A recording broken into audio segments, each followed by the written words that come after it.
चलिए रुक कर लेते हैं कोटा का, जहां पर लोकसभा स्पीकर ओम बिरला का कोटा का दौरा है। लोकसभा अध्यक्ष ओम बिरला यहां पर जनसुनवाई कर रहे हैं। शक्तिनगर स्थित कैंप कार्यालय में ये बिरला यहां पर जनसुनवाई कर रहे हैं। तस्वीरें भी आपको दिखाएंगे इस वक्त टीवी स्क्रीन पर। और इसी खबर पर अधिक जानकारी के साथ सहयोगी हिमांशु मित्तल इस वक्त मेरे साथ लाइव जुड़ चुके हैं। हिमांशु, लोकसभा अध्यक्ष ओम बिरला यहाँ पर दौरा कर रहे हैं, जनसुनवाई कर रहे हैं और कैंप कार्यालय में जनसुनवाई लगातार जारी है। क्या है जानकारी हिमांशु खबर पर?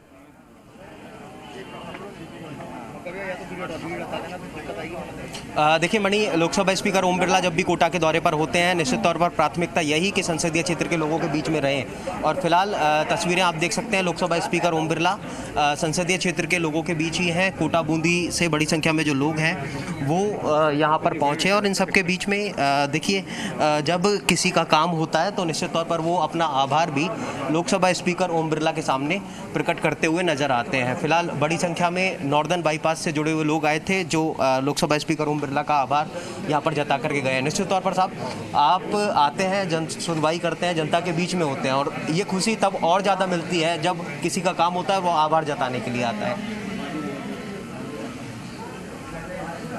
संसदीय क्षेत्र के लोगों के साथ चर्चा संवाद भी करते हैं, जो उनकी समस्या है उनका समाधान भी करते हैं।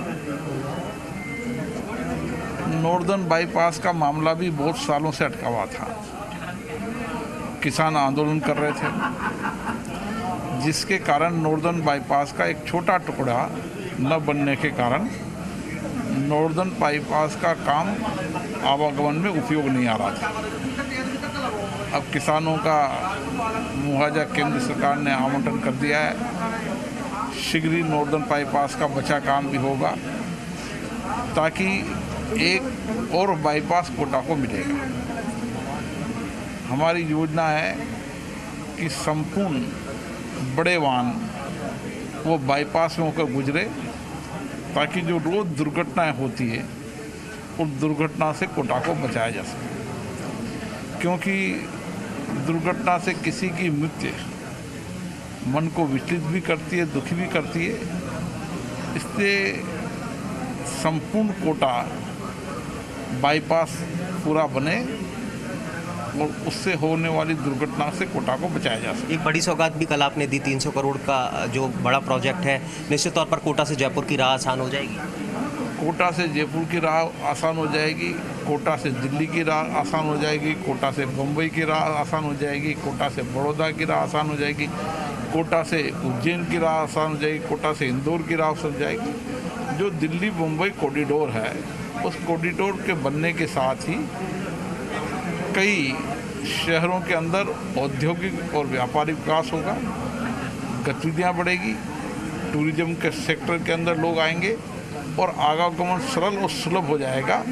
ये 2 जनवरी 2023 तक इसको बनाने की कार्य योजना पूरी हो जाएगी। एक सवाल और साहब, आपका विजन यही है कि एक ऐसा तंत्र विकसित हो कि जो कनेक्टिविटी है वो आसान हो जाए। अधिकारियों के साथ में जब आपकी मीटिंग होती है तो प्राथमिकता यही होती है कि ऐसा डेवलपमेंट हो, ऐसा एक प्लान हो जिसके बाद में कनेक्टिविटी बहुत ईजी हो जाए। इस तरह के नए प्रोजेक्ट्स हमें देश को विकास की ओर ले जाना है।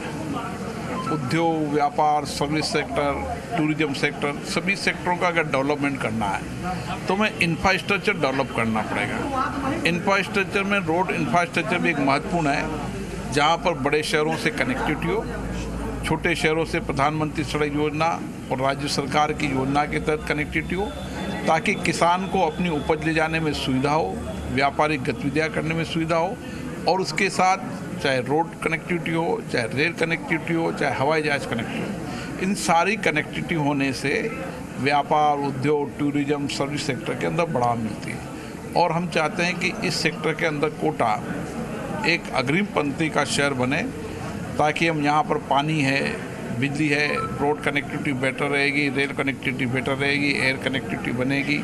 आने वाले समय के अंदर छोटे जलमार्गों की कनेक्टिविटी बनाने की परियोजना होगी, लेकिन यहाँ पर जलमार्ग का कोई रास्ता नहीं है, इसलिए जलमार्ग के लिए केवल टूरिज्म के हिसाब से जलमार्ग का जहाज चलाने की कार्य योजना है। मुझे लगता है कि इस सारे सर्किट को हम टूरिज्म सर्किट भी डेवलप करेंगे। आने वाले समय में पानी और बिजली पर्याप्त मात्रा में होने के कारण इंडस्ट्री सेक्टर को भी डेवलप करने की कार्य योजना है। तो लोकसभा स्पीकर ओम बिरला, जिनका कहना है कि कोटा को एक सर्किट के तौर पर डेवलप करना चाहते हैं, एक ऐसा पूरा की पूरा जो सेटअप है वो तैयार करना चाहते हैं कि सड़क और रेल यातायात जो है वो ईजी हो, कनेक्टिविटी बेहतर हो, नए जो डेवलपमेंट्स हैं वो हो, ताकि इंडस्ट्री ग्रो कर पाए, ताकि जो टूरिज्म का जो नया हब है वो डेवलप हो पाए। और मोटे तौर पर इसी तरह की जो प्राथमिकता है वो हो पाती है। आपसे जब बात कर रहे थे लोकसभा स्पीकर, तो उनका यही कहना था कि जो नॉर्दर्न बाईपास का इशू है वो लंबे समय से पेंडिंग चल रहा था, लेकिन कहीं ना कहीं अब उसकी जो राह है वो आसान हो रही है। और उसी को बाईपास को जो इशू था लंबे समय से पेंडिंग चल रहा था उसको पूरा करवाने की बात कही, साथ ही साथ किसानों के लिए भी कनेक्टिविटी बढ़ाने पर उन्होंने जोर दिया है ओम बिरला ने। शुक्रिया हिमांशु, आपका तमाम जानकारी इस खबर पर देने